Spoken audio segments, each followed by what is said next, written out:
You ungrateful little bitch. After everything we've done for you. Linda's scream cuts through the evening air like a jagged knife. I stand in the doorway of my mother's house. My house. I watch my stepmother's face contort with rage. Her expensive vacation tan is turning an angry crimson. Behind her, my father's shoulders slump in defeat. My half-sister Sophie sniffles dramatically. Tears are streaming down her cheeks. Their suitcases from the Maldives vacation they never told me about sit in their rental car. The boxes containing their hastily packed belongings form a chaotic pile in my driveway. The new keys feel cold and powerful in my palm. Get your things and get out. My voice is calm. Steady. A stark contrast to the hurricane of emotions whirling inside me. How did we get here? How did I become the villain in my own story? For years earlier, I stood in this same driveway. I watched a different scene unfold. Dad's car was pulling up. Linda and Sophie were in tow. Their faces wore carefully constructed expressions of sympathy. I was 18. Hollow-eyed and numb. My mother's funeral was still a fresh wound. "We'll help you through this," Dad said. He put his arm around my shoulders. It was the most fatherly thing he'd done since walking out on us 9 years earlier. Linda nodded along. She looked appropriately solemn. Sophie explored what was now my house. A house I'd inherited. But I wasn't ready to live in it alone. I didn't think much about it when Dad suggested they stay. "We'll pay all the bills. We'll maintain the place. You wouldn't have to worry about anything while you're at school." It seemed like the perfect solution. Linda smiled from the stove, flipping pancakes. "It would be good for all of us." "Sophie's already enrolled in the local school," Linda added. Her voice was honey-sweet. And so I agreed. I packed up Mom's personal things.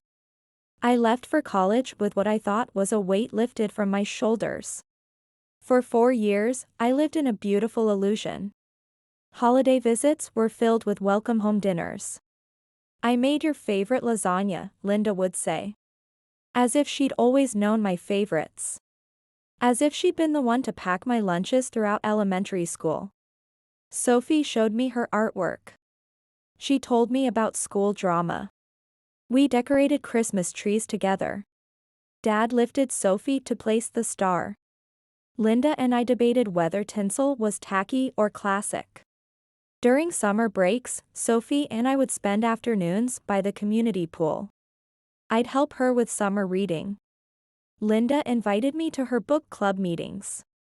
"Your sister's so good with Sophie," I overheard Linda telling Dad one evening. "It's nice having her home."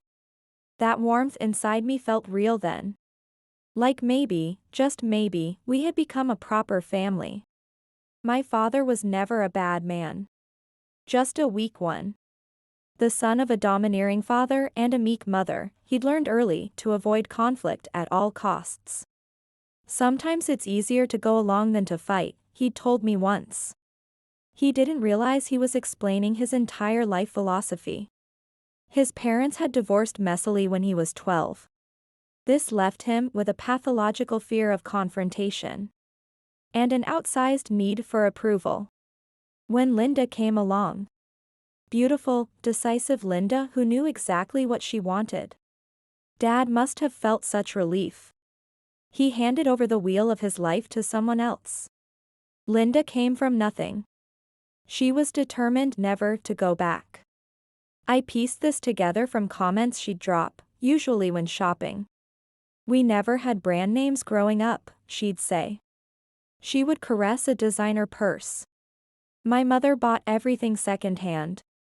Her father had abandoned the family when she was young. This left her mother to work 3 jobs. Linda had clawed her way up from that life through sheer determination. She married my father not just for love, but for the security she'd always craved. Our house. My house. Was everything she'd ever wanted. Spacious. In a good neighborhood. With a garden and room for Sophie to grow. When Dad told her it was his, I imagine it felt like winning the lottery. The taxi dropped me off in front of my house on a sunny June afternoon. Degree in hand, future bright. I stood for a moment, taking in the familiar sight. Mom's rose bushes were in full bloom. Though they looked different from how she used to maintain them. The lawn was neatly trimmed. New curtains hung in the windows. Little changes that had happened while I was away. Wheeling my suitcases up the front walk, I reached for my keys with a smile. I was already imagining sleeping in my old room tonight. But when I tried to unlock the door, something was wrong. The key wouldn't turn. I tried again. I thought maybe I was just tired from the journey. But no, the key definitely didn't fit. What the hell? I muttered. I tried the key again before finally giving up. I knocked on the door loudly. Linda opened the door. Her eyes widened in surprise. She was wearing an apron. She had flour on her hands like she'd been baking. Carol. What are you doing here? I wheeled my suitcase inside. I noticed Dad and Sophie in the living room. Both looked equally startled by my appearance. Sophie was sprawled on the couch with her phone. Dad sat in his favorite armchair? Mom's old armchair, actually. He was reading something on his tablet. What do you mean? I live here, I said. I looked around at what seemed like subtle changes to the living room decor. Why were the locks changed? Dad scratched his neck. That nervous habit he's had since forever. Oh, that. Yeah. I changed them last month for safety. You know, there were some break-ins in the neighborhood. You could have told me, I said. I tried to keep the annoyance out of my voice. Or sent me a new key. I mean, this is my house. We weren't expecting you, Linda said carefully. Her arms were crossed over her chest. Why not? I graduated last week. I told you guys I was coming home to start my new job. I looked between them. I felt increasingly uneasy. Something was off about their reactions. Sophie had even put down her phone. She was watching the scene unfold with an odd expression. Carol, Dad cut in suddenly, standing up. Can we talk in the office for a minute? I followed him into Mom's old office. My office now, technically. The room still had Mom's degrees on the wall. Her collection of financial reference books was on the shelves. He closed the door behind us. I noticed his hands were shaking slightly as he turned to face me. Listen, honey, he started. His voice was low. There's something you need to know. Linda, well, she thinks this house belongs to me. I stared at him, not comprehending. What? I told her it was my house, he continued. He was not meeting my eyes. That I gave it to your mother and you out of kindness after the divorce. And that after your mom passed, it reverted to me. She thinks she's just been living here because I allowed it. I must have stood there gaping at Dad for a full minute before finding my voice again. My first instinct was to storm out of the office and tell Linda everything. Now I understood her surprised look when I showed up. In her mind, I was just some freeloader trying to crash in their house. I have to tell her the truth, I said, moving toward the door. But Dad caught my arm. Please, Carol, he begged. His voice was barely above a whisper. Just give me a little time. I'll find us a new place to live, I promise. I just need to figure out how to tell her without destroying our marriage. Destroying your marriage? I hissed. What about what you're doing to me? He pulled a set of keys from his pocket. He held them out like a peace offering. These are for the new locks. Please, sweetheart. Just a few weeks. That's all I'm asking. Let me handle this my way. I took the keys, feeling sick to my stomach. Fine, I said finally. But this is insane, Dad. You know that, right? He nodded, relief washing over his face. Thank you, honey. I'll make this right. I promise. But things started going downhill immediately. At dinner that night, the atmosphere was thick with tension. Linda kept shooting me these looks across the table. All her previous warmth was gone. The woman who used to bake my favorite cookies and invite me to book club now acted like I was a stranger. Like I'd wandered in off the street. More potatoes, Dad? Sophie asked. She was completely oblivious to the tension. Would anyone mind if I redecorate the living room? Linda asked suddenly. She was not looking at me. The current setup is a bit dated. I gripped my fork tighter. I knew she was talking about Mom's furniture arrangement. Dad coughed awkwardly and changed the subject. The next morning, I was making coffee when Linda cornered me in the kitchen. She was still in her robe. Her hair was uncombed. But her eyes were sharp and focused. Carol, she said, leaning against the counter. I think we need to talk about your plans. My plans? Yes. When are you planning to look for your own place? She asked. She asked it casually, like she was asking about the weather. Now that you have a job lined up, you should start thinking about moving out. You're a grown woman now, after all. I took a slow sip of coffee. I counted to 10 in my head. Actually, I've talked to Dad about staying here for now. He's fine with it. Linda's lips pressed into a thin line. For a moment, I thought she might argue. Instead, she just turned and walked out of the kitchen. She left me alone with my cooling coffee. And a growing sense of dread about how this was all going to play out. Saturday morning I woke up to an unusually quiet house. No sound of Linda's weekend meal prep in the kitchen. No Sophie's music blasting from her room. No Dad watching sports on TV. The silence felt wrong somehow. Like the calm before a storm. I padded downstairs in my pajamas. I checked each room as I went. The kitchen was spotless. Not just clean but unused since the night before. The living room was empty. The throw pillows were perfectly arranged on the couch. Sophie's boots, usually cluttering the entryway, were gone. Even Dad's car wasn't in the driveway. I checked my phone. No messages. No notes about where everyone had gone. My first thought was that maybe they'd gone out for breakfast. But something felt off. They never went out for breakfast without at least leaving a note. Even during these tense weeks, they'd maintained that basic courtesy. I tried calling Dad first. His phone went straight to voicemail. Weird. I tried a few more times with the same result. That automated voice telling me the person I was trying to reach was unavailable. A knot started forming in my stomach. Finally, I called Linda. She picked up on the fourth ring, just as I was about to hang up. What do you want? Her voice was sharp. Hostile in a way I'd never heard before.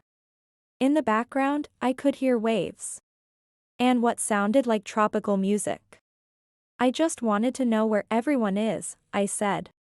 I was caught off guard by her tone. I woke up and the house was empty. She laughed.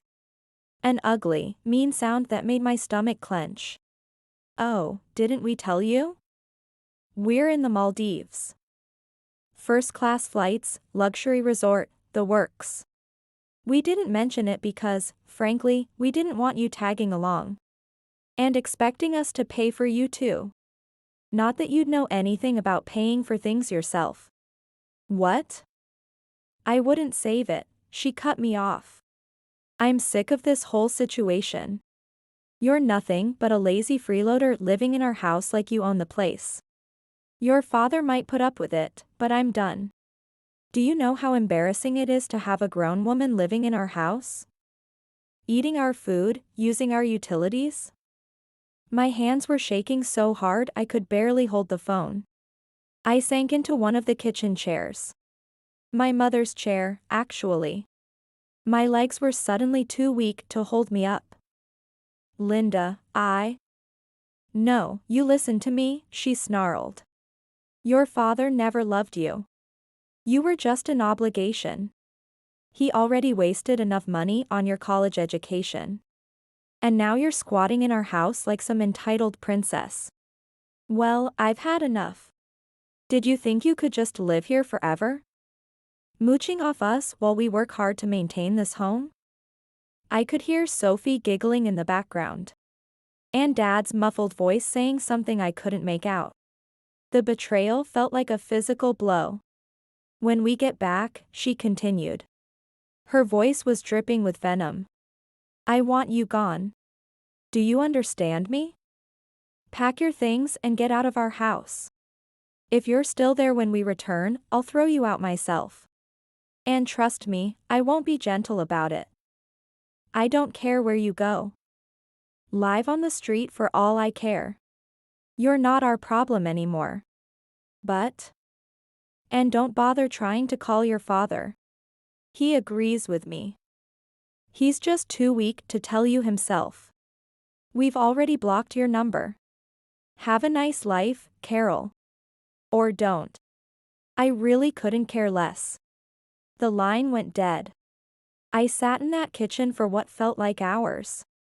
Fury slowly replaced shock. They were living in my house. The house my mother had worked for. Had left to me. And they had the nerve to call me a freeloader? To try to throw me out? Well, I'd had enough of playing along with Dad's lies. I blocked their numbers on my phone. My hands were still shaking. But now with anger rather than hurt. Then I started methodically going through the house. Gathering their belongings. Linda's expensive clothes. Sophie's school stuff. Dad's golf clubs. Everything went into boxes and suitcases. I worked through the entire Saturday. Fueled by rage and bitter disappointment. By Sunday morning, I had their life packed up. It was stacked in the garage. I found a 24-hour locksmith who could come right away. He worked quickly, replacing the locks on all the doors.